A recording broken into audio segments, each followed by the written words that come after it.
Բարև ձեզ, բարեկամներ։ Փակ TV-ն է նորից եթերում։ Փակ TV-ն, որը սովորականի մեզ միշտ ձեզ հետ է, ձեր կողքին եւ իհարկե փորձում է օգտակար լինել բոլոր այն հարցերում, ինչը դուք բարձրացնում եք մեր հերոստալիքի առջև։ Ես պիտի ասեմ, որ մենք ընդհանրապես լինելով իրականում չափից ավելի բաց ու թափանցիկ, աշխատում ենք երբեք դեմ չգնալ մեր խղճին։ Եվ ամենակարևորը ասել միշտ ճշմարտությունը, այն ճշմարտությունը, որը ասելու համար հավատացեք այսօր շատ դժվարություններ կան, բայց մենք այդ կերպ չենք էլ կարող շարունակվել, որովհետև գնալ այլ ուղղությամբ նշանակում է դավաճանես ինքդ քեզ։ Ես պիտի ասեմ, որ մեր այսօրվա հյուրն էլ այդպիսին է, բացառիկ միանձնավորություն, ով երբեք չի գնում, ինչպես ասում են, իր խղճին դեմ, եւ ով միշտ ասում է ճշմարտություն իրերը կոչելով իրենց անունով։ Խոսքս մեր հանրային հասարակական գործիչ Մարինա Խաչատրյանի մասին է, բժիշկ նեյրովերոբուժ, ով միշտ մեր հետ է եղել Փակ TV-ի ստեղծման առաջին օրվանից։ Մարինա, բարև ձեզ։ Բարև ձեզ, հարգելի պարոն Ղուշյան, եւ ողջունում եմ ձեր բոլոր հեռուստադիտողներին։ Ես պիտի ասեմ, որ դուք իսկապես մեր այն ցանկալի հյուրերից եք, ում հետ մենք շատ ազատ ենք եւ շատ այսպես անկախ զրույց ենք ունենում։ Դե, քանի որ դուք, ինչպես ասում են, առողջապահության ոլորտն եք հիմնականում ներկայացնում, սկսենք մի այնպիսի հարցից, որը շատ կհետաքրքրի մեր ունկնդիրներին։ Խոսքս Միացյալ Նահանգների առողջապահության ոլորտին առնչվող այն հայտարարությունների մասին է, որը կարծում եմ մեզ համար էլ կարևոր նշանակություն կարող է ունենալ։ Այդպես է, ընդհանրապես ինչ հայտարարություններ են, ինչի մասին է խոսքը։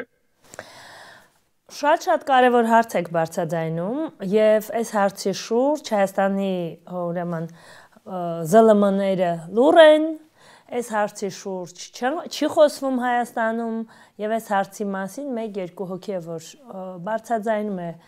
համացանցային տիրույթում, մարդիկ տեղեկացված չեն։ Իսկ ինչի մասին է խոսքը։ Սեպտեմբերի 30-ին Դոնալդ Տրամպը իրենց առողջապահության, այսպես մենք ասենք նախարարության, հա, իրենց մոտ այլ կերպ է կոչվում, ուրեմն նախարարը Քենեդին եւ մի շարք այլ բարձրաստիճան պաշտոնյաներ առողջապահության ոլորտում պրես-կոնֆերենցիա հրավիրեցին մամուլի ասուլիս եւ ներկայացրեցին իրենց ստացած արդյունքներն ու մի շարք խորհուրդներ։ Մասնավորապես Տրամպը բազմիցս պնդում էր, որ մարդիկ չընդունեն Թայլենոլ, դա նույն մեր պարացետամոլն է, փաստացի ուրեմն մարդը ասում էր, որ շատ հետաքրքիր ստատիստիկա էր ներկայացնում վիճակագրություն։ Ինչ է ասում է դեռևս 25 տարի առաջ ԱՄՆ-ում աուտիզմի դեպքերը 10,000-ից կամ 20,000-ից մեկի մոտ էր հանդիպում։ Պատկերացնում եք, չէ, 10,000 երեխա ծնվեց, միայն, կամ սովորում է մանկապարտեզում, սովորում է դպրոցում, նրանցից միայն մեկի մոտ է աուտիզմը, այն աստիճան, որ իրենց համար հատուկ դպրոցներ պետք չէր ստեղծել։ Այսօր միջինացված աղջիկների եւ տղաների շրջանում 31-ից մեկի մոտ է հանդիպում։ Դուք պատկերացնում եք, որտեղ 10,000-ից մեկը, որտեղ 31-ից 100 չի, 20 չի, 2000 չի, 31։ Իսկ տղաների մոտ, եթե միայն տղաներին առանձնացնեն, 12-ից մեկի մոտ հայտնաբերվում է աուտիզմ։ Եվ սա այս ստատիստիկան իրենց շատ վախեցրել է, շատ անհանգստացրել է եւ մեզ էլ պետք է անհանգստացնի, որովհետեւ ես վստահ եմ, որ եթե կատարենք անաչառ վերլուծություն նաեւ մեր երկրում, ապա մենք ստանալու ենք համարժեք ցուցանիշներ։ Իհարկե, որպես բժիշկ անկեղծ պետք է նաեւ մի գործոնի մասին խոսեմ։ 10,000-ից եթե մեկի մոտ էր հայտնաբերում, դա չի նշանակում դեռևս, որ կար 10,000-ից միայն մեկի մոտ, դա նշանակում է, որ գուցե այն ժամանակ ավելի դժվար էր ախտորոշվում, վատ էր ախտորոշվում, այսինքն ենթադրենք ոչ թե 10,000-ից, այլ 5,000-ից մեկի մոտ է, հա, կրկնակի կրճատենք։ Նույնքը ասում է 10,000-ից, 20,000-ից որոշ շտատերում, 20,000-ից մեկի մոտ էր։ Ես կրճատում եմ, ասում եմ 5,000-ից մեկի մոտ։ Ենթադրենք այդպես, որ նույն դիագնոստիկ պարամետրերով ենք առաջնորդվում, նույն դիագնոստիկ մեթոդներն ենք օգտագործում։ Բայց որտեղ 5,000-ից մեկի մոտ, որտեղ 12-ից կամ 31-ից մեկի մոտ։ Սա սարսափելի ցուցանիշ է եւ Տրամպը նաեւ խոսեց որոշ պատճառների մասին։ Դրանք երկուսն էին։ Առաջինը Tylenol-ը եւ երկրորդը պատվաստումները։ Tylenol-ի համար նշեց, որ հատկապես հղիների մոտ Tylenol կամ պարացետամոլ օգտագործելը նպաստում է ծնվող երեխայի մոտ աուտիզմի զարգացմանը։ Նաև փոքրահասակ երեխաների մոտ, ուրեմն Tylenol, դե իրենց մոտ Tylenol է, պարացետամոլ չկա, Tylenol տալը, երբ որ երեխան ջերմում է, անմիջապես տրվում է ջերմիչեցնող Tylenol, մեզ մոտ մենք տալիս ենք պարացետամոլ, չէ՞։ Ուրեմն եւ պարացետամոլի հիմքով այլ սիրոպներ։ Դա նույնպես նպաստում է, իրենք ապացուցել են, հետազոտել են եւ ցույց են տվել, որ դա նպաստում է աուտիզմի զարգացման։ Իսկ աուտիզմը բավականին ծանր սոցիալական խնդիրներ ստեղծող հիվանդություն է։ Ես չեմ խորանա այսօր բժշկական այդ թեմայի վրա։ Եվ հաջորդը, ինչ շատ դուր եկավ, Տրամպը ԱՄՆ-ն դարձնում է իմ երազանքների երկիրը, ինչ շատ դուր եկավ այն, որ Տրամպն ասում է, օքեյ, ես դեմ չեմ պատվաստումներին, օրինակ պոլիոմիելիտի պատվաստումը պաշտպանում է պոլիոմիելիտից։ Թեև իհարկե այստեղ շատ վիճելի բժշկական առողջապահական հարցեր կարող են առաջանալ, մասնագիտական ավելի ճիշտ ոչ թե առողջապահական։ Բայց ես սրա վրա հիմա չեմ ֆիքսվի։ Մարդը ինչ է ասում, ասում է հիմա միացրել են միանգամից մի քանի պատվաստանյութ մեկի մեջ եւ միանգամից ներարկում են երեխային։ Այո, ես սրա մասին խոսել եմ, այո, սա խիստ վտանգավոր է, մենք գիտենք, որ վերջերս էլ դեպք տեղ ունեցավ, 16 տարեկան երեխան պատվաստումից հետո վատացավ, ընկավ հիվանդանոց, ի վերջո սանավիացիայով տեղափոխեցին Երևան, ծանր է երեխայի վիճակը, ասում են պատվաստման հետ կապ չունի։ Չկա որևէ հետազոտություն, այն կապիկների նման չեմ տեսել, չեմ լսել, չեմ խոսի, այս վիճակն է Հայաստանի Հանրապետությունում եւ սրա պատճառով իհարկե տուժելու են շատ շատերը։ Ես նախկինում առաջարկություն արել էի, թե ինչպես պետք է այս հարցը լուծել, որովհետև յուրաքանչյուրը իրավունք ունի անել այն, ինչ ինքն է ուզում, մարդ կա ուզում է իր երեխան պատվաստվի, մարդ կա չի ուզում իր երեխան պատվաստվի, տվյալ պարագայում պարտադրանքը պետք է արգելվի, ով փորձեց պարտադրել, նույն պոլիկլինիկայի բժիշկները, հա, վերջերս խոսում էի, ասում են, բա մեր վրա խոսակցություն կգա, եթե օրինակ երեխաները չպատվաստվեն։ Մեծ պրոբլեմների մեջ են հայտնվում, ընդհուպ մինչև այսպես տարբեր վարչական տույժերի են ենթարկվում, պոլիկլինիկայի բժիշկները ասում են, այ մաչառից փորձանկից հեռու, արի պատվաստեմ, ես իմ փողը ստանամ, ինձ կցված քաղաքացիները չպակասեն, թե ինչ կլինի երկրի հետ, թե ինչ կլինի քաղաքացիների երեխաների առողջության հետ, երեխաների զարգացման հետ,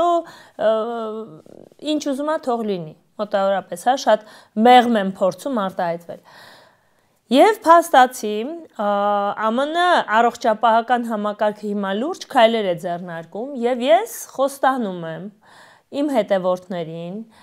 ինձ լսող մարդկանց, որ ես մանրամասն կուսումնասիրեմ եւ պարբերաբար կներկայացնեմ իրենց բացահայտումները, իրենց ռեկոմենդացիաները, խորհուրդները, ընդ որում այս process-ի մեջ ներգրավել են նաեւ CDC-ն, հիվանդությունների կանխարգելման ու վերահսկման կենտրոնը իրենց ներառվել է այս process-ի մեջ, ինչը անչափ կարևոր է, որովհետեւ շատ լավ հիշում ենք ոնց էր CDC-ն խորհուրդ տալիս Gardasil կամ չգիտեմ ինչ, իհարկե նաև ցույց տալով թերություններն ու վտանգները, ինչը մերոնք չէին անում։ Բայց իհարկե, քանի որ գիտեք, շատ դեպքերում, նաև նախկինում, ինչ ոչ նաև հիմա, որոշ մարդիկ են, որ ասում են մի շախ տվեք մարգարիտները խոզերի առաջ, որոշ մարդիկ սխալ էին ընկալում իմ մեկնաբանությունները, ինչու ոչ բառացի թարգմանությունները, իրենց թույլ էին տալիս անպարկեշտ վարվելակարգ Ես որոշել եմ, որ իմ եթերներն ու իմ բացահայտումները չեն լինելու հասանելի բոլորին, այլ լինելու են փակ վճարովի ալիքում, եւ ես խոստանում եմ, որ այս 2 օրվա ընթացքում արդեն ալիքը կմեկնարկի իր աշխատանքը եւ կտեսնեք այնտեղ կարեւոր տեղեկատվություն։ Մարինա, եւս մի կարևոր հարց, որը մեծ աղմուկ հանեց, խոսքս ազգային ժողովում վերջերս ՔՊ-ի անցկացած հերթական հանձնաժողովի նախագահի մասին է, որի շուրջ շատ եղան խոսք առողջապահության ոլորտը համակարգող այն հանձնաժողովը, որի ղեկավարելու վստահությունը տրվեց մի հանձնավորության, ով այսպես շատ խոսակցության տեղի տվեց։ Հասկացաք խոսքը ինչի մասին է։ Այո, իհարկե, եթե ղեկավարը կրթություն չունի, բնական է իր ենթականները նույնպես օքեյ է, որ չունենան կրթություն կամ ունենան թերի մասնագիտական կրթություն։ Այստեղ եկեք միան նայենք ինչ տեղի ունեցավ ազգային ժողովում։ Ազգային ժողովում ինչ-որ մեկը, կարծեմ դաշնակցականներից գուցե սխալվում եմ, կանգնել է ասել էր, եւ որ դու բուժքույր ես, չես կարող առողջապահական համակարգը կառավարել, ղեկավարել, համակարգել։ Այս աղջիկն էլ որպես իդեալական ԿՊ-ական մուտիտի արքայի ուսանող, հա, Նիկոլի ուսանող, շատ գեղեցիկ ձևով պտտեց այս ամբողջ խոսակցությունը եւ կանգնեց ազգային ժողովի ամբիոնից ասեց փաստորեն դուք 14000-ից ավել բուժքրոջը վիրավորում եք։ Ու շատ սիրուն արեց այդ ամեն ինչը, շատ ճիշտ արեց այդ ամեն ինչը։ Ինչու՞, որովհետև իր առջև նստած են մարդիկ, ովքեր որոշակի իմ համոզմամբ, որոշակի պայմանավորվածություններ ունեն այս իշխանության հետ։ Եթե ես լինեի այդ ընդդիմադիր պատգամավորի փոխարեն նստած, ինչ կլիներ։ Առաջին հերթին, հա հիմա եկեք պատասխանեմ այդ բուժքրոջը։ Առաջին հերթին, տիկին Ռիփսիմե, եթե չեմ սխալվում, որևէ մեկը չի վիրավորում եւ չի կարող վիրավորել միջին բուժանձնակազմին, որովհետեւ մենք մի ընտանիք ենք բժիշկներով, բուժքույրերով, ինչու ոչ նաեւ մայրապետերով, մեր անվտանգության աշխատակիցներով, մեր տեխնիկական մասի աշխատակիցներով, երբ որ բժշկական կենտրոն է գործում, այդ բժշկական կենտրոնը դառնում է մի ընտանիք, որպեսզի կարողանա մարդկանց կյանք փրկել, մարդկանց կյանք պարգևել։ Հետևաբար, ճիշտ է, այդտեղ նստածները ոնց հասկացա բժիշկներ չեն, դրա համար չեն հասկանում այս նրբությունները։ Բայց, տիկին, դուք խոսում եք Սուրբ Գրիգոր Լուսավորիչ բժշկական կենտրոնի անձնակազմի մասին, հստակ վիրավորելով նրանց։ Ինչ է ասում տվյալ տիկինը։ Ասում է Արա Մինասյանի ժամանակ, մինչև իրենց այս իշխանության զավթումը, Արա Մինասյանի ժամանակ դա հիվանդանոց չէր, դա բժշկական հաստատություն չէր, ամեն ինչ էր, բացի բժշկական հաստատությունից։ Ես որպես կողքից ընկնդրող մարդ մտածում եմ, ասում եմ մի վարքյան։ Իդեպ այդ հիվանդանոցում իմ հայրն աշխատել է, շատ երկար տարիներ, որպես նեյրովիրաբույժ աշխատել է, եւ ես շատ լավ գիտեմ, այնտեղ ոնց են կյանքեր փրկվել, ոնց են օր ու գիշեր աշխատել, ոնց են Արցախյան առաջին պատերազմի ժամանակ օգնել ու ամեն ինչ այլ հայրս այդ տարիներին գնաց Արցախ պատերազմին մասնակցելու։ Այդ ամեն ինչին ես լավ տիրապետում եմ։ Եվ ասում է, եղել է ոչ ամեն ինչ բացի հիվանդանոցից։ Okay։ Եթե քո տրամաբանությամբ նայենք, ամեն ինչ ես կարող եմ ենթադրել, որ դա եղել է բարդել։ Եվ դու նշում ես, հա, եւ դու փաստացի վիրավորում ես այնտեղ աշխատող բժիշկներին, այնտեղ աշխատող քո սիրելի բուժքույրերին, որ հիմա իբրև թե պաշտպանում ես իրենց շահերը, հա։ Ինչ ես ուզում ասել, որ իրենք բժշկական գործունեությամբ չեն զբաղվել, բա ինչով են զբաղվել։ Ես ուղղակի մի անգամ Լենան Անուշյան, որ հիմա առողջապահության փոխնախարարի աթոռն է զբաղեցնում, վիրավորել էր բժիշկներին, այդ թվում նաև ինձ։ Եվ ես պատասխան էի տվել, ոնց պետք էր պատասխանել էի։ ասել էի ցույց է տվել իր մակարդակը։ Ճիշտ է, ինքը ինձ դատի տվեց, այնտեղ դատավոր Սիմիզարդ կա, հիմա թոշակի է անցել,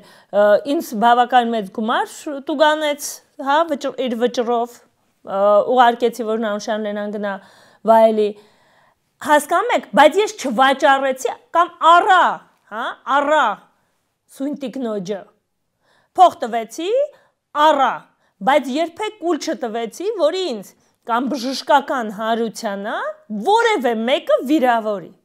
Հիմա ինչ որ մեկը կանգնել է ազգային ժողովի բարձր ամբիոնում ու վիրավորում է ամբողջ Սուրբ Գրիգոր Լուսավորիչ բժշկական կենտրոնի անձնակազմին։ Տակից խոսում են, փսփսում են, բամբասում են, բայց մեկը չկանգնեց ասի, «Տո ես քո սիրելի տիկին պատգամավոր»։ Մեկը չկանգնեց ասի, «Մի հատ արի նակավյոր, մի հատ լտեսնեմ, դու այդ ով ես, որ վիրավորում ես մի ամբողջ բժշկական հաստատության 2000-ից ավել աշխատողի»։ Ու դրա համար էլ նմանները իրենց իրավունք են վերապահում, ինչ ուզում են ասեն բժիշկների մասին, բուժքույրերի մասին, բա մի հատ ուրիշ հարց տամ էլի ես։ Դե ես հիմա շատ մեղմ արտահայտվեցի, որովհետև իրականում դեպքեր են լինում, հա, որոշ դեպքեր են լինում, օրինակ Նանուշյան Լենայի հետ ես այսպես գրավոր էի պատասխանել դեպքում, բայց դեպքեր են լինում, որ ես կներեք այսպես, թող միլիցեքն էլ հետևիցս չգան, նենց եմ անում, այդ մարդկանց տանում են և օրինակի համար ծանոթացնում են միզարտադրման ֆունկցիաների հետ։ Անհրաժեշտ է ցանկացած պարագայում, ցանկացած վիրավորանք բժշկական անձնակազմին պատժել, կլինի խոսքով, թե կլինի բացատրական աշխատանքներով։ Ոնց օրինակ ոստիկանները չէ բացատրական աշխատանք անում։ Դա անհրաժեշտ է, եւ սա ոչ թե բռնության կոչ է, չէ, ես բռնության կոչ չեմ անում, չէ։ Ամեն մեկը թող հասկանա այն սահմաններում, ինչ սահմաններում ինքն է պատկերացնում, ես հստակ իմ սահմանները պատկերացնում եմ։ Եվ հաջորդը, Սույն տիկինը նշում է, որ 2.5 տարի, եթե չեմ սխալվում 2.5 տարի էր, աշխատել է նույն Սուրբ Գրիգոր Լուսավորիչ բժշկական կենտրոնում, հետո դարձել է ավագ բուժքույր։ Դե հիմա փաստորեն, ոնց հասկացանք իր տրամաբանությունից, հա, կամ իր խոսքերից մենք վերլուծեցինք, եթե իր խոսքերով Սուրբ Գրիգոր Լուսավորիչ բժշկական կենտրոն, դա Մասիվի հիվանդանոցն է, ով չգիտի, տեղեկացնեմ։ Ուրեմն Մասիվի հիվանդանոցը եթե եղել է բարդել, ապա ինչով է զբաղվել Սույն տիկինը այնտեղ 2.5 տարի, եւ ինչ ժրաջանությամբ է այնտեղ զբաղվել այդ ամեն ինչով, որ ստացել է պավուշենյա, հա, այսպես շատ ավելի հայտնի բառ է, պաշտոնի բարձրացում դարձել է ավագ բուժքույր, հետո էլ ինչով է զբաղվել այդ տիկինը, այդ իր անվանած բարդելում, որ արդեն գնացել դարձել է պատգամավոր, հիմա էլ ուզում են ու ինչով է շարունակել զբաղվել, որ դառնում է կամ դարձել է հանձնաժողովի նախագահ։ Ու մի մարդ, ես 20 տարի աշխատել եմ, 20 տարի նեյրովիրաբույժ եմ, ուղիղ 21 արդեն, բայց ես չեմ ասում, ես ահռելի փորձ ունեմ, ես միջին մասնագիտական փորձ ունեմ, այ ահռելի փորձ ունի հայրս, ահռելի փորձ ունեն իմ մի քանի ուսուցիչներ, 2.5 տարի մարդն աշխատել է որպես բուժքույր, ասում է ես ահռելի փորձ ունեմ, Դա որ ահռելի փորձ ունես, մենք հասկացանք փաստորեն քո աշխատանքի ժամանակ դու ինչով ես զբաղվել ու ինչով ես ստացել պաշտոնի բարձրացումը, մնա քո տեղում։ Բայց քանի որ մեր Հայաստանը ոտու գլուխշուռ է եկել, եւ Հայաստանի ղեկավար կարող է լինել կրթություն չունեցող, ամբողջ աշխարհում հայտնի գրչակ, ով կեղտոտ հոդվածներ գրում, բաց աղբյուրներից են վերցրել, կեղտոտ հոդվածներ էր գրում փողի համար, մենք ինչ ենք ուզում, օքեյ հա, թող գնա ղեկավարի, այս ժողովուրդը դա է ուզում, որտեվ եթե այս ժողովուրդը դա չուզեր, Սույն տիկնոջ փոխարեն, կամ ամոթել է ես իր փոխարեն լինեմ, մեկ այլ մարդու փոխարեն, ես կլինեի նստած ազգային ժողովում, բայց չէ, իմ ժողովուրդը ուզում է, պարոն Ղուշյան, այստեղ թեմային մի փոքրիկ առնչվում, բայց անպայման ուզում եմ բարձրաձայնել ձեր թույլտվությամբ։ Աշխատեք կար, ժամանակը անցնում է, կարճ աշխատեք։ Շատ լավ։ Հիմա տեսեք, երբ որ Գարդասիլի դեմ պայքարում էի, ինձ զանգել էին, այդ տեսեք առաջին անգամ ձեր եթերից եմ ասում։ Ազգային ժողովի ԿՊ-ական դեպուտատներից մեկն էր ինձ զանգել եւ ասում էր խնդրում եմ մենք ձեզ կօգնենք Արսեն Թորոսյանի դեմ պայքարում։ Դեռ այն ժամանակից իրանց մեջ ներքին պայքար կար։ Եվ դա պատկերացեք, որ ԿՊ-ականները իրար միս են ուտում ներսից։ Բնական է, դուք պատկերացնում եք իմանալով իմ բառապաշարն ու իմ էմոցիաները, բոլորը պատկերացնում են իմ պատասխանը սույն տիկին դեպուտատին։ Բայց ցավալին նա է, մի քանի օր առաջ հեռախոսազանգ եմ ստանում քաղաքացիներից մեկից։ Մանրամասները չներկայացնեմ, բայց արդյունքը նա էր, որ այդ տիկինը ուզում էր նորից ինձ օգտագործել բժիշկներին պատժելու եւ նրանցից փող ստանալու համար։ Մարդիկ չեն հասկանում, թե ում հետ գործ ունեն։ Մարդիկ չեն հասկանում ու անընդհատ մեջ է բերում, որ իմանալով ձեր պայքարող տեսակը տիկնայք եւ պարոնայք։ Մարինա Խաչատրյանը երբեք փողով, առանց փող, տգիտությամբ, թե գրագիտությամբ որևէ մեկից չի ծառայել ու չի ծառայելու։ Մարինա Խաչատրյանը ծառայում է Հայաստանի Հանրապետությանը եւ առողջապահությանը, մարդկանց առողջությանն ու իր մասնագիտությանը։ Ես արդեն հոգնել եմ ձեր այդ վերաբերմունքից, ամեն մեկը ձեր վրա եք վերմաքաշում, չմտածելով պետության գոյության մասին։ Սա ես ոչ մեկի թույլ չեմ տալու, ինչքան կարող եմ։ Տեսեք, վերջապես խաղաղություն, այսպես հաստատվեց Համասի եւ Իսրայելի այդ իշխանության միջև, բայց առաջին պահանջներից մեկը, որ պատանդները, գերիները անմիջապես պիտի ազատվեն եւ մարդիկ դրան գնացին ու դա ստացվեց, նույն Տրամպի մասնակցությամբ իհարկե։ Մեզ մոտ դեռ քանի ամիս առաջ կնքվեց այդ Վաշինգտոնյան փուչ կեղծ, այսպես կարելի ասել, խաղաղության համաձայնագիրը, գերիների մասին ոչ մի խոսք է ոչինչ չեն անում։ Եվ սրանք դեռ համարձակվում են ասել, որ դա մեր փրկությունն էր, մեր վաղվա օրն էր, մեր ազատությունն էր։ Այդ մասին ինչ կարող եք ասել։ Պարոն Ղուշյան, եթե մենք մեր իրավունքները որպես պետություն չենք պաշտպանում, ոչ մեկ էլ չի պաշտպանելու։ Հայաստանի Հանրապետություն գոյություն չունի։ Եթե մենք սա գիտակցենք, մենք կտեսնենք, որ ամեն ինչ իր հունով գնում է։ Նույն YouTube-ում վերջերս ինձ ուղարկեցին, YouTube-ում ալիք են ուզում գրանցել, Արմենիա երկիրը գոյություն չունի, հանված է ցուցակից։ Մենք այսպիսի բաների վրա պիտի ուշադրություն դարձնենք եւ հասկանանք, որ Հայաստանը հանում են երկրների ցուցակից, որ Հայաստանի Հանրապետության իշխանությունները ծառայում են Ադրբեջանի իշխանություններին։ Հայաստանի Հանրապետության իշխանությունները ցնցումների մեջ են ընկնում, երբ Ռուսաստանը որոշակի պատժիչ գործողություններ ու քայլեր է ձեռնարկում Ադրբեջանի նկատմամբ։ Հայաստանի Հանրապետության ներկայիս իշխանությունն ու ներկայիս ղեկավարը ու իր սիրուհին վատանում են, որ Ադրբեջանի մասով գոյություն ունի ոչնչացման պլան, որովհետև իրենք պահում ու պաշտպանում են Ադրբեջանի ու Թուրքիայի շահերը, իրենք պահում ու պաշտպանում են այդ երկրների կրոնները եւ հարձակում են գործում մեր պետական կրոնի, մեր պետական կրոն չունենք ցավոք սրտի, հա, մեր կրոնի վրա, հայ առաքելական եկեղեցու վրա։ Հիմա ես կասեմ ժողովուրդն էլի չի համաձայնվի, բայց տարիներ հետո կհասկանա, որ ես ճիշտ եմ ասում, էլի եմ ասել, մեզ կրոնափոխ են ուզում անեն, դե ոչ մեկ լուրջ սրան չի վերաբերվում, վերջում գլխներին են տալու։ Եթե մենք չունենք պետություն, եթե մենք չունենք բանակ, բանակի թիվը նվազեցվում է, բանակի ֆինանսավորումը նվազեցվում է, իդիոտներն ասում են ֆինանսավորումը չուղենք բանակ, որ թոշակներն ավելանան։ Այդպիսի պրոպագանդա են տանում, ու այս ժողովուրդը քնած տեղից չի արթնանում։ Ուրեմն դուք հույս մի ունեցեք, որ գերիների հարց է լուծվելու, որովհետև գերիների հարց դրված չէ։ Գերիների հարցը անհատական, անձնական իրեն շահերի հարցն է։ Կարող է Ռուբեն Վարդանյանը ինչ-որ ձևով իր շահերը պաշտպանի, փողեր ծախսելով, ամեն ինչ տալով, որպեսզի ազատվի գերությունից։ Նու իրենք ասում են գերություն չի, ասում են հանցագործություն արել, հանցագործներ են։ Այդ մարդը կազատվի, բայց մեր հերոս, այնտեղ մենք գեներալ ունենք, այդ մարդը չի ազատվի, որովհետև ինքը այդքան փող չունի, բայց հայրենիքա պաշտպանել, դեմա գնացել է ստրուկներին։ Այս իշխանությունը, ինքը իշխանություն չի, ինքը ստրուկա Թուրքի ձեռքում։ Ու ես ապագան ասելով, առաջ անցնելով ապագան ասելով, Իսրայելը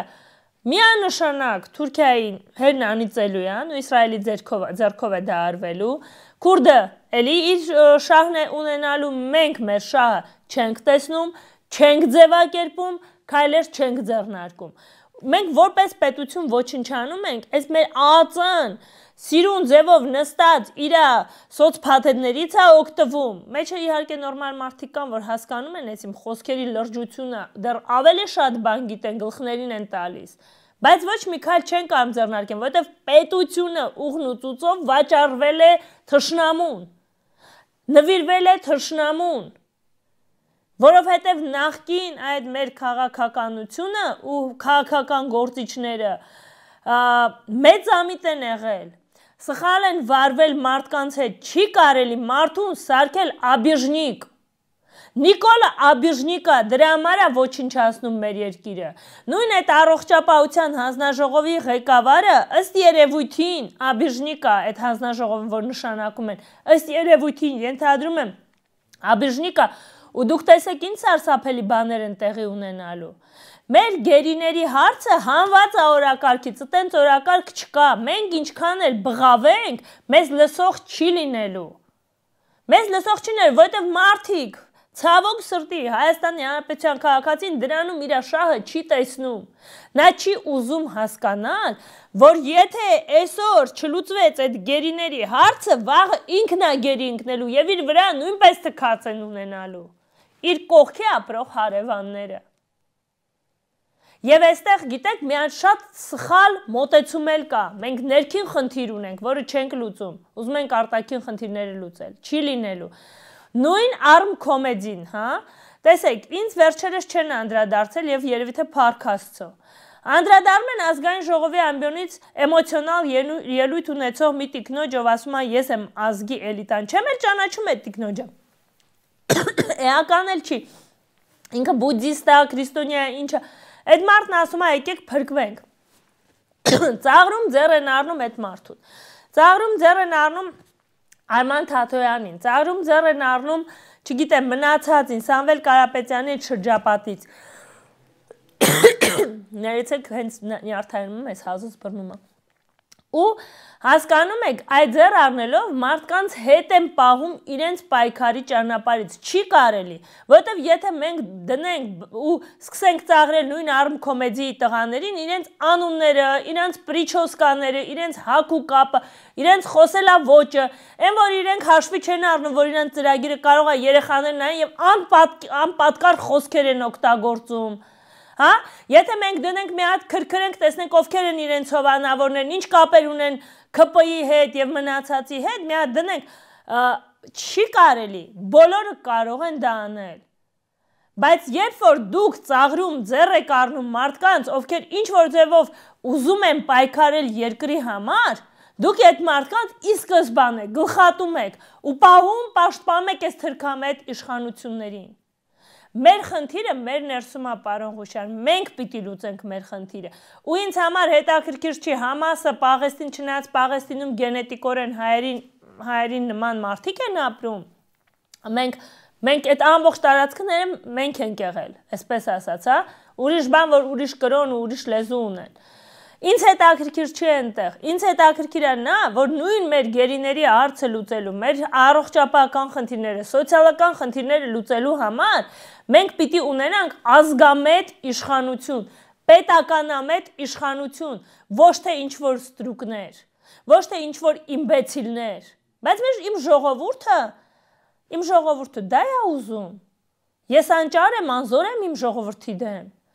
դեռ հլը չասեմ, որ գիտեք, քանի անձնագիր Վրաստանը բռնեց, որ բերում էին, որ ուրիշները, երբ եմ ես այս հարցը բարձրացնել, որ ուրիշ երկրից թուրքը գալու հայկական անձնագրով գնա եւ բանանի, ընտրի Նիկոլ Փաշինյան կամ չգիտեմ այնտեղ մնացածին։ Չի կարելի նորմալ, առողջ քաղաքական ուժերին կամ թեկուզ հասարակական գործիչներին դնել ծաղրի տակ ու գլխատել, դա արգելվում է բարոյական նորմերով։ Որտեղ բոլորս կարան կստե քաոս է դրա համար, կոչվում է սա քաոս։ Մարինա, գիտեք, որ քպական այդ խումբը, խմբակ, ամեն ինչ անում է, որ մինչև 2020 թվականի, 26 թվականի ազգային ժողովի ընտրությունները չզոքացվեն բոլոր կարող ուժերը, բոլոր այն ընդդիմադիրները, որոնք կարող են եղանակ ստեղծել։ Եվ դա իջեցված է հրանք վերևից, ինչպես ասում են, հատկապես ընդդիմադիր համայնքների ղեկավար ունեցող համայնքներում փորձելու են ամեն ինչ անել, որպեսզի նրանց նույնպես չզոքացնեն։ Եվ այս պայմաններում գնալ ընտրության հասկանում եք, թե դա ինչ է նշանակում։ Լավ, սրա դեմ ոնց կարելի է պայքարել։ Դե մենք հիշում ենք Փարաքար համայնքի ղեկավարի սպանությունը, բնական է որևէ մեկը առայժմ պատիժ չի կրելու, պատիժները կլինեն հետո։ Նախկինում եմ նշել, հիմա էլ ասեմ, որ նմանատիպ դեպքեր էլ ավելի են հաճախանալու, այո դուք շատ ճիշտ եք, վերևից հրահանգով։ Բնականաբար, նույն ՆԳՆ ղեկավարությունը, նույն ԱԾ ղեկավարությունը, որ գնաց Թուրքիա, չգիտեմ ինչ բանակցությունների, նրանք որևէ կերպ սրան չեն խոչընդոտելու, եւ այո, այսօր Հայաստանում շատ վտանգավոր է լինել ընդդիմադիր, շատ վտանգավոր է։ Ընդհանուր դու կարող ես կորցնել քո կյանքը։ Այստեղ միակ փրկությունը ժողովրդի ինքնաճանաչումն է։ Ժողովրդի ինքնորոշումն է։ Ժողովուրդը պիտի հասկանա, ուզում է Թուրքի հետ ապրի, թե ուզում է հայ մնա։ Ցավոք պիտի նշեմ, որ քիչ չեն այն մարդիկ, ովքեր Թուրք են սիրում, ովքեր Թուրքի հետ ուզում են ապրել։ Իրական պարոն Ղուշան, այս ամբողջ խնդրի հիմքը, գլուխը շատ խորքում է, Սովետ Միության փլուզման շրջանում է, որովհետև եթե այն ժամանակ այդ թշնամանքը չսերմանվեր հայերի ադրբեջանցիների միջև, մենք չէինք ունենա այս խնդիրը։ Բայց ինչ արեց Ադրբեջանը, երբ որ ԼՂ-ն դիմեց ԽՍՀՄ քարտուղարությանը, ստացավ ինքնորոշվելու իրավունք, ադրբեջանցիները սկսեցին ցեղասպանություններ անել, Սումգայիթ, Բաքու եւ այլն։ Ու բնական է նաև մեր մեծերի, մեր պապերի, հայրերի արձագանքը, որ դե որ այդպես է, դուք այնտեղից եք մերոնց քշում, մենք էլ այստեղից ձեզ կքշենք։ Այսինքն այ այնտեղից է գալիս, բայց հիմա, երբ մենք ունենք հայոց մեծ ցեղասպանություն,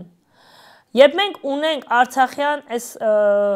պատերազմները եւ մենք ունենք Ադրբեջանում ադրբեջանցիների կողմից իրականացած ցեղասպանությունները, մենք դա պարզապես ներել չենք կարող։ Չենք կարող, եւ երբ որ մենք թուլանում ենք, ասում ենք, վա, եկեք խաղաղություն,